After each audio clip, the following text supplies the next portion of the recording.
What's good, YouTube? It's your boy Double B here, back with another video. Before we get started, appreciate it if you guys could just hit the like button, subscribe if you haven't, and definitely drop a comment. It helps push the video out, helps me reach more people, and helps me grow, so that's always greatly appreciated.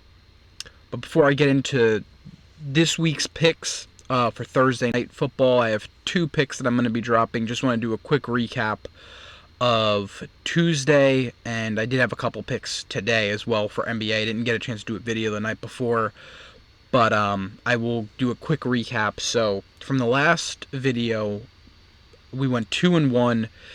First pick here was Dennis Schroeder, 9.5 total rebounds and assists. He had 14 assists, so cashed that pretty easily.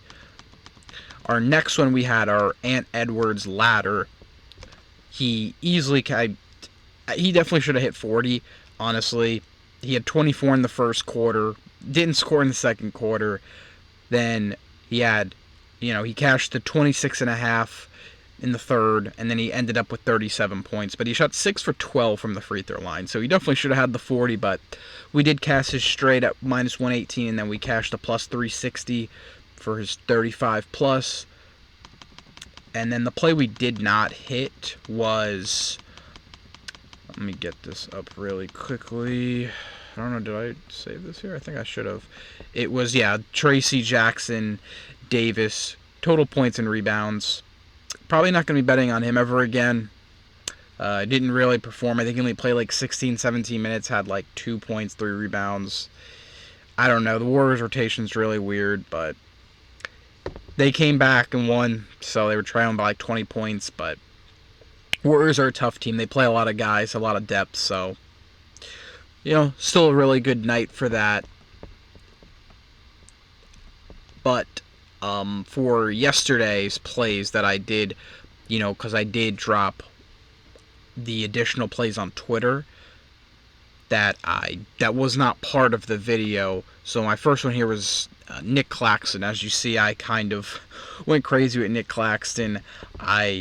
Once I saw Ben Simmons was out, I was waiting for his lines to drop, and as you can see here, I did 10 points, 10 plus points, 10 plus rebounds, 12 plus rebounds, double-double, 14 plus. Everything cashed here except for 14 plus. He had 16 and 12, so it was a great smash spot for us there. Anyone that tailed, it went to overtime, which definitely helped, but great call.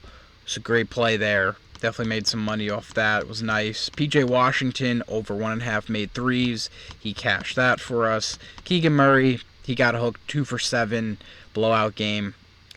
It was tough. I was hoping he would have got his third one, but he didn't, so that missed. And tonight I had three straights. Went 3-0 on them. Go over them really quickly, and then I'll get into Thursday Night Football's picks. OG Anunoby over 1.5 threes, plus 112, easy. Should not have been plus money there.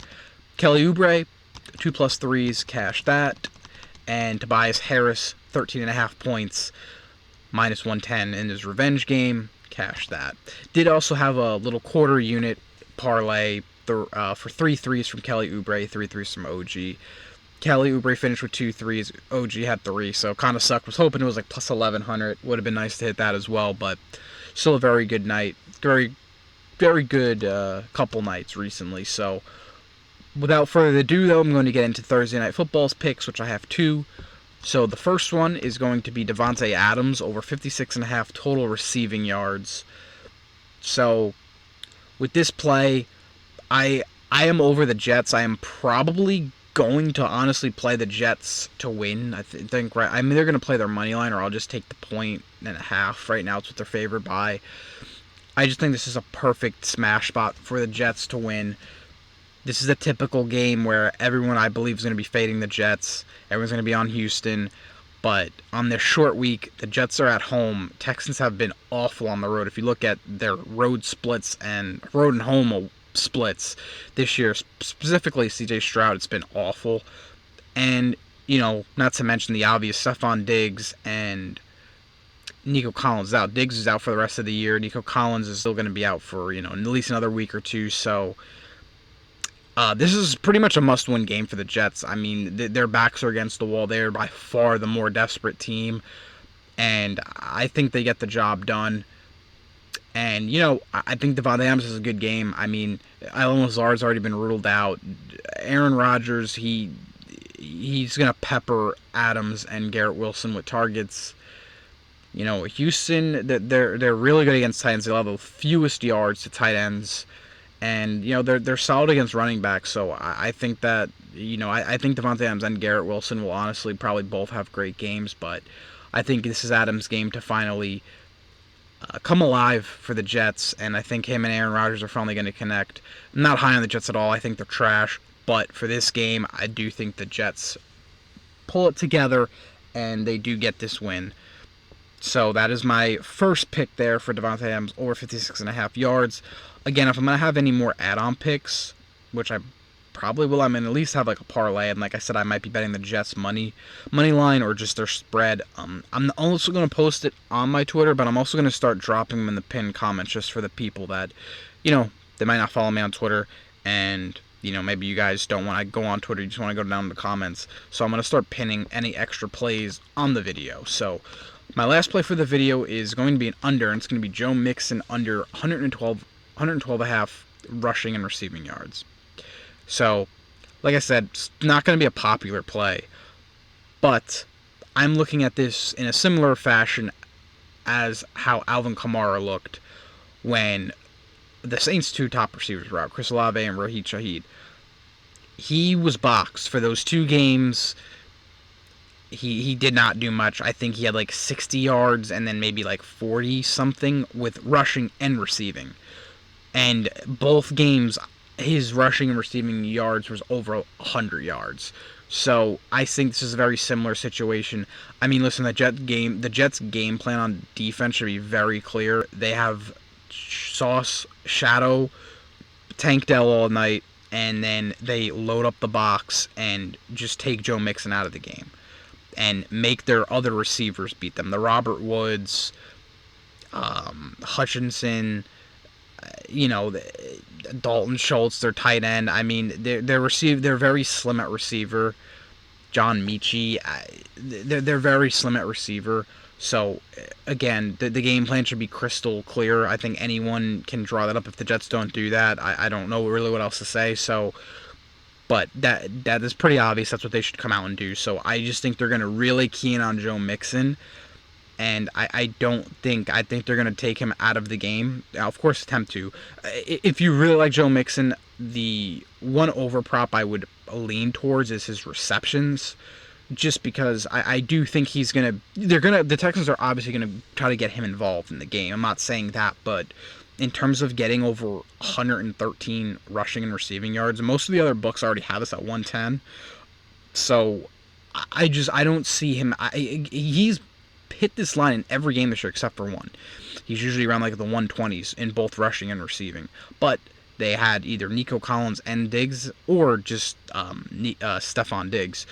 But, again, everyone's going to be, they think, oh, Joe Mixon's going to go off. He's their only offensive weapon.